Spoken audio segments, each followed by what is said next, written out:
first, I want to show you guys this. Yes, this. Yes, I'm using this old method. Apparently, someone advised me to basically tie my tummy like this. So you remember in the olden days, our parents would use a headscarf and really tighten their stomach so it doesn't, jiggle like that. That obviously it's not going to be like snatch like it was before someone had given birth, but it apparently does make a major difference, So I'm really hopeful this will help me. Yes, I don't have a waist trainer yet. Guys, I thought I would buy a waist trainer, but when you're having a baby, your mind shifts completely to the baby's needs. I'm telling you, the only thing that I could focus on is just the baby and nothing for myself. There's actually this one lady that bought me a couple of maternity stuff for the mother, because even when people buy gifts, they primarily focus on the baby and nobody really considers what the mom needs. And this is something I think we need to look into when we plan baby showers or when we gift people. Not that I'm complaining, I love my gifts and they help me a lot, but it would be so much easier if we remind ourselves and remind our mothers of the stuff that we need. I mean, hello, I'm still youth, I'm still young, so I still want my stomach to be as tight as possible. So yeah, I just wanted to show you guys that.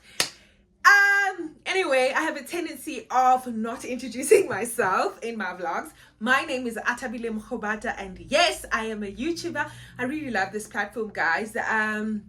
Yeah, it's something that I've always wanted to do. I enjoy myself, so I hope you guys also enjoy the authenticity that you will find here, and the energy, the vibrancy, and how we get to learn a few things in just life in generally, because I discuss everything. This channel is basically about my life, everything, in every aspect. I share everything.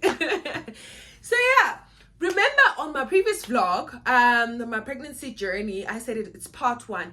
I noticed that I didn't really complete the story where I was about to tell you guys how I found out I was pregnant.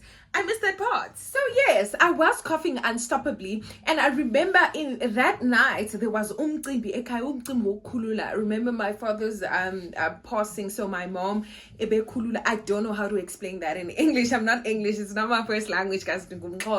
So yes, umama ebe kulula and stuff, and there I was coughing, I was shaking. And the next day I had to go to work, and I'm like, oh my word, I'm actually not feeling well. But I was like, okay, maybe it's just a flu that is just really attacking me. All right, okay, cool. Day went on, night went on, and then the next day I went to work. Sharp. When I got to work, guys, I completely lost my voice. Like, I don't know how, why, what. I just lost my voice. My voice was just gone. I couldn't utter a word. I went to the clinic. They were like, a clinic at the mine. And then the nurses said, no, you have to go see your GP or your doctor, whatever. And then, yeah, they gave me a day off. And then I literally went to a doctor. The doctor even put me on, I think they call that thing an aspirator, sort of like life support, like oxygen vibes. I'm not sure. I don't know medical terms. I think if I'm not mistaken, it is an aspirator. But anyway, yeah, he put me on that. They went on and did a few tests. And then the next thing, they're telling me that I have bronchitis. It's like, okay. It's COVID times. It's COVID times, but where did I pick this bronchitis from? But anyway, I was sitting very close to someone who had a bronchitis, so probably they spread it on me because it is contagious, right? Okay, cool. It's like, okay, I spent a week at home and just monitoring myself, seeing the progress of this bronchitis. Sharp. After a week, still, the flu was still heavy, though my voice was back at this point. And then I was just super confused. And then maybe 2 weeks later, after visiting the doctor, I was like, no, man, actually, I didn't go on my period. And guys, there is nothing more telling than that. Your period, pregnancy and period, your period. Your period is the most telling thing. So I was like, oh man, I think I missed my period. Only then it dawns on me. I don't know why, but like it's been a week, and then I'm like, no man, come on. Cool. And I was at work when I started realizing this. And then again, I went to the clinic at work. And then first thing first, they started testing me. They obviously they take your urine. They start with that. That's like, you know, standard practice at the clinic. They start with the urine test. Sharp. I did that. And then they're like, you are pregnant. And I'm like, what? I'm pregnant. I did my urine test. And also I did my pregnancy test, I think. They're like, you are pregnant. I don't know what they could detect from the urine test that had led for them to test. They were like, okay, now you should do the pregnancy. And then, guys, it was around 12 o'clock during the day. The lines were thick. Rapidly, they were just red. 2 thick, straightforward lines. It didn't go dizzy on me or anything. Just straight to the point. It was just thick. Like, I was like, what? I was shocked. I was so stunned. I couldn't believe it. I don't know why I couldn't believe it, because I mean, I was no longer on contraceptives, because in my thoughts I was like, no, I'm not in a serious relationship. And I was like, why do I need to take contraceptives? Because not necessarily even a relationship. It was like I actually didn't consider myself as a person that's in a relationship at the time. And I was like, so why must I take contraceptives? You understand? Because Swindler did what he did, and then Dad yours toba manxeba to brothers, and then naso sahlala san isis sahlala wathi umntana phakathi naphakathi mama. Yeah, okay. But part of me was excited, to be honest, when I found out. Although I feel like I could have like got the news in a, I don't know, in a much safer space. I was uncomfortable by the fact that I got the news at the clinic at work, but obviously they can't disclose such information with the workforce, you know, or whatever, until I say, okay, I'll tell my supervisor in X time and wada. The decision completely lies with me. First thing what I did, I called my sister. I told one of my sisters, and then I told her, and she laughed at me. She laughed, and she was like, oh man, come on, we'll just raise the baby.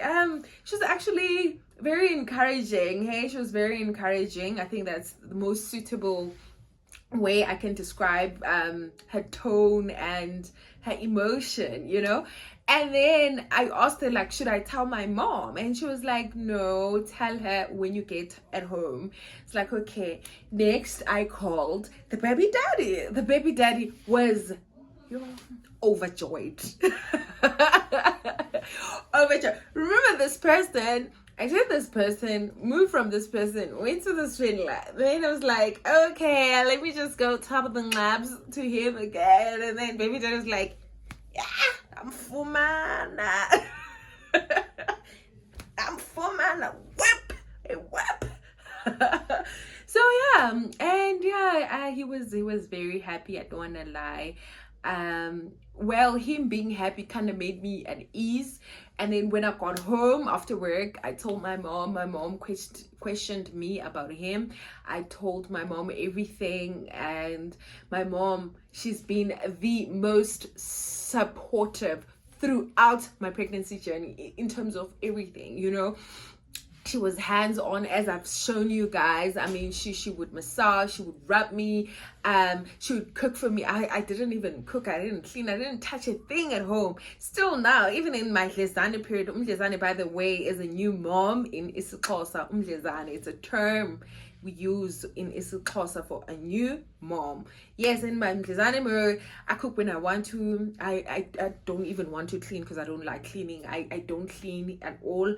I just focus on the baby. And by the way, it probably took me like 2 hours to complete this vlog, because baby would cry. I don't know, it's windy. Apparently with the umbilical cord, or the belly button. But now I think now it's at the belly, no, not the umbilical cord, the belly button. Now the belly button inside hasn't healed, so it's something to do with the clouds. Hey guys, Bantu Bakdala, they'll tell you everything about their traditional values and their beliefs and the superstitions. But I am learning. I'm really not taking anything for granted. I'm really learning from my mom, Okay, so that's how I found out. And then comes to the what, basically, my childbirth experience.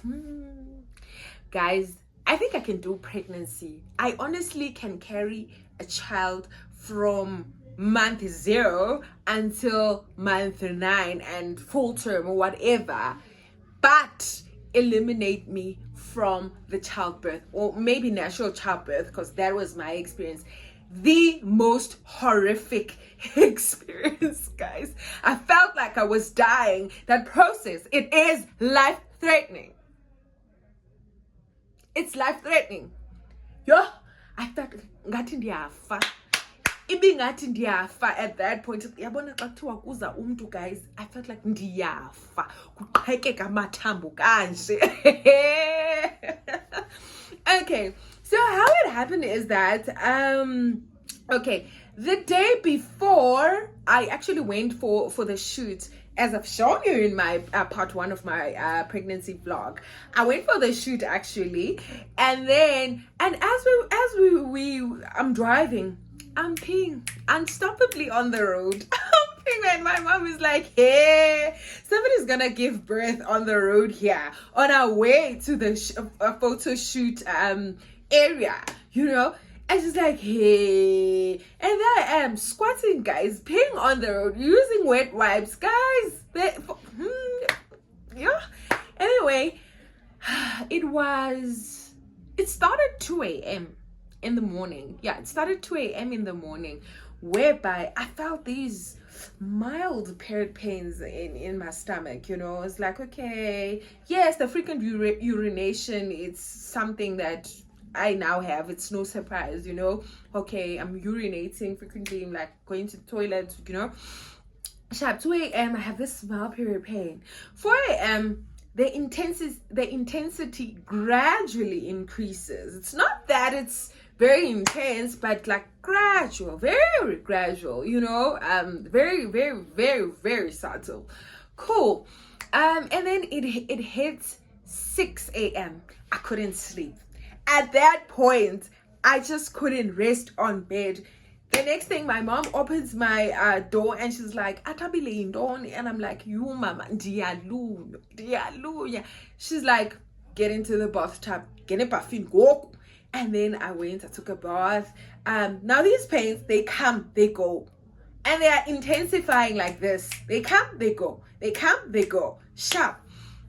Okay. And then I put in my night dress and she's like, put on a pad. And I'm like, okay, put on a pad. And then the next thing she's like, and then I keep on having this viscous liquid coming out, in the pad. So much that the pad was actually got damp in a very short period of time, And then my mom was like, "Ay, kuza umntu apha kuzuntu."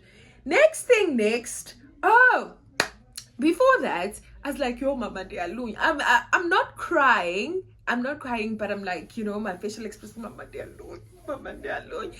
And then I was like, call this other mama that she would come basically, and hlukuhla is basically shaking the stomach, like, and feeling the position of the baby, sort of like, I don't know what's it called on how to really articulate it in English, but it's just like, yeah, apparently in the olden times that would speed up the process of you having a baby. So yeah, basically shake the stomach like this, sort of like in different parts. Yeah, shake it like this. And then and then after that I got dressed. I got dressed again. Yes, I got dressed. And then my mom was like, did you prepare your maternity bag? Oh, and by the way, I didn't want to do the maternity bag thing. I think people are over that. I mean, you guys have seen a lot of vloggers, maternity bag, what I put in. I'm not gonna do that.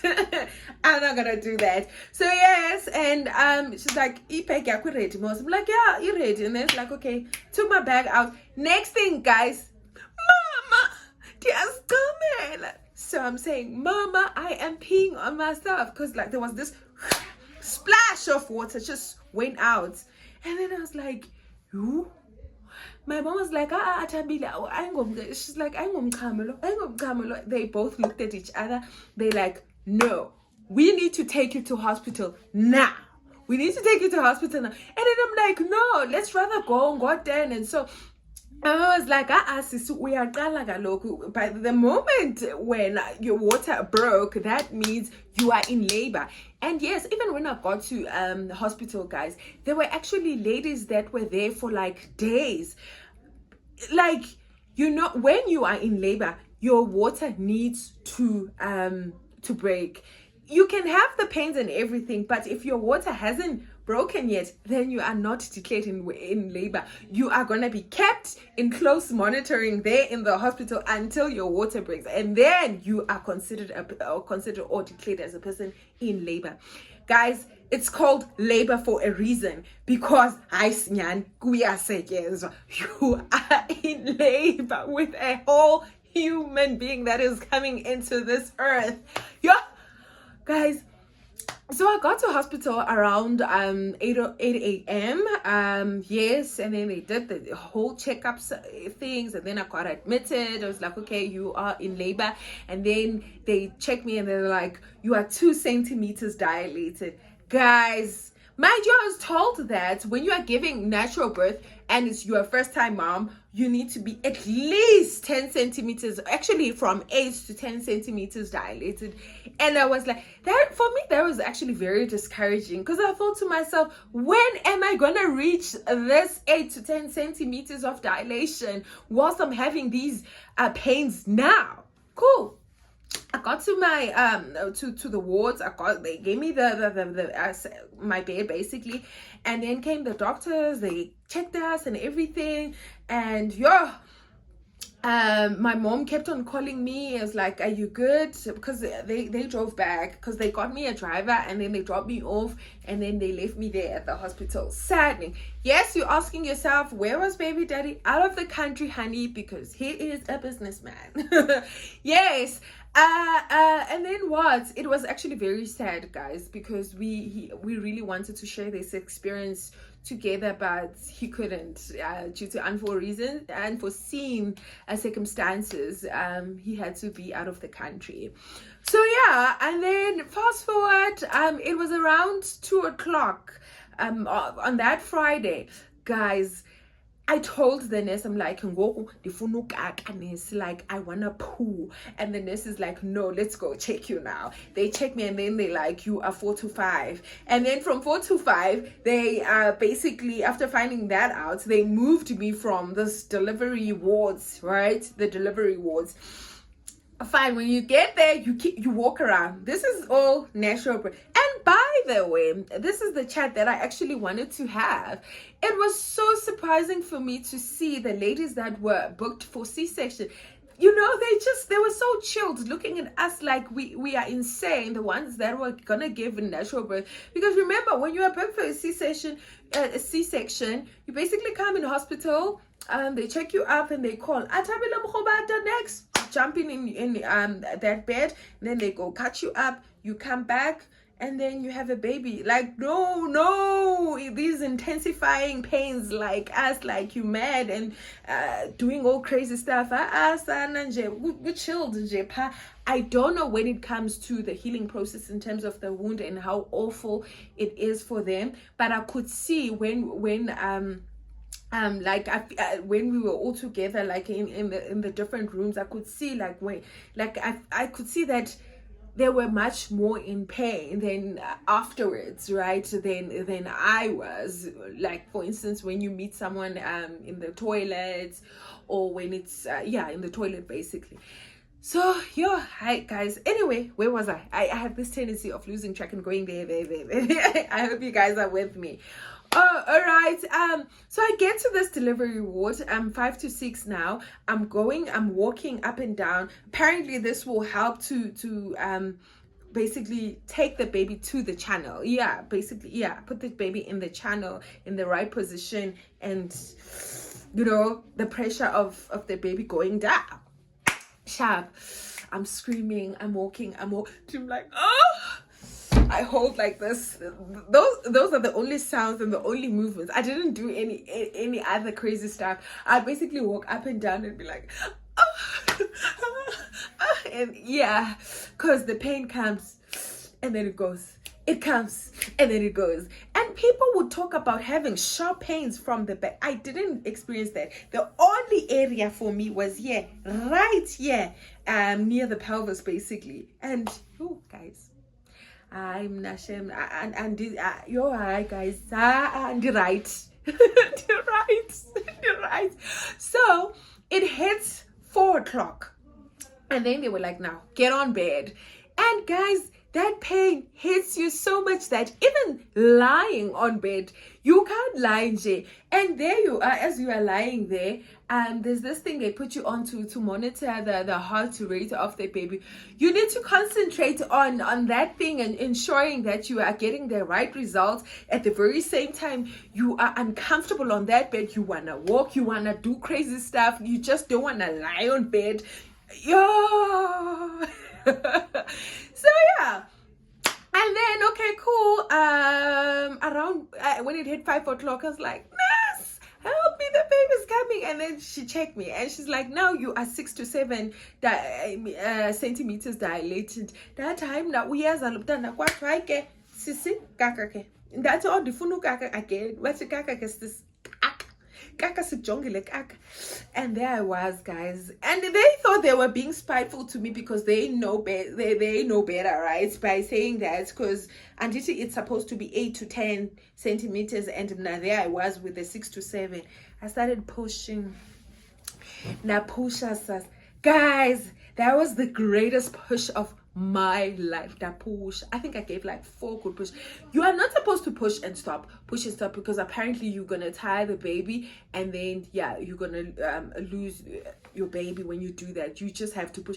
But guys, you just generally cannot do that, because you push and then you take a breathe, and then you push so much, and they motivate you. They give you this great motivation, basically. And then, guys, my baby boy was born in 8 minutes past 5. I cried. I was sobbing. I was in disbelief, basically, that I could do something like this. And wow, I brought a whole human being. And the whole experience for me was like, wow. Although it was traumatic, but when you hear your baby cry, you have this gratitude and this awakening of godliness, basically. Yes, this godliness, if I can describe it in that way. So yeah, that's basically it in terms of my childbirth. And then they take the baby, they show you the baby, and then they go clean the baby, and then later on, you have your babies, basically, and you bond with their babies. And then the next day, the doctors come check with the baby, and then by 9 o'clock I was done. I was discharged, and I left with my baby. So it was not simple. I wanted to say it as simple as that. My family came to pick me up actually around 7 p.m. at night. My family came to see the baby. It was guys, where's my and then the next day at 9 a.m. I was discharged. And then by the way, at hospital, basically they sort of like force you into breastfeeding. Hello, Lovebugs. How you guys doing? I'm good. I'm great. I'm super excited. I just felt like, you know what? Let me just go put on my lashes and look cute. It's been a while. When you have a baby, guys, you are literally homebound. So I'm very fortunate that my mom really helps me quite a lot with almost everything, She understands that sometimes, I just need a break, and then, I just go out. And so I did my lashes, and I thought, oh, man. Also, it's been a while since I've done my makeup, so why not? So, remember we were talking about breastfeeding. So, I feel like us as women, we shouldn't pressurize those that do not want to breastfeed, like myself. I don't like it. I prefer not to. And for me, breastfeeding is simply like, there are ladies that would rather go work on their bodies, like, have liposuction, than going to the gym. It's that sort of thing. We all have options. So if I feel like I'm gonna simplify my life and not breastfeed, then so be it. Yes, it is actually the most nutritious for the baby's health and so forth, but I just don't want to. Andifuni, and I know some of you will be like, but why don't you use a breast pump? Wada. Guys, I won't have more money to do breast augmentation. So no, I'm not even taking that risk. I don't want to do that. I love my boobies. I love my baby. But I don't want to risk or compromise them like that. It's my choice. And it's okay, ladies. Don't let other mommies make you feel otherwise. It's your choice. Okay? Yeah, guys. So, guys, it's guys, I don't know what kind of vlogger I am that doesn't have equipment. For instance, right now I am holding my phone, but I know vloggers have specific equipment they use to vlog inside the car. So yeah, I've been saying I'm gonna invest in such things, but every time I make it to the store or whatever, I just seem to forget. Maybe I should just do the things online, like on Takealot, and then I'll probably be successful. It's been long overdue now. I'm really struggling because if I'm not home, then it becomes a mission for me to really vlog. But anyway, I'm just glad I managed to really get like a chance and really say a word or two with you guys. Hey, man. And the reason why I have a duke on, or a headscarf rather, is because my hair is terrible. It is terrible. It's such a mess. And I am not planning on unbraiding as yet, because I don't have a plan on what to do. So since I'm indecisive with regards to my hair, I'm just gonna stay like this for a little while and see what hair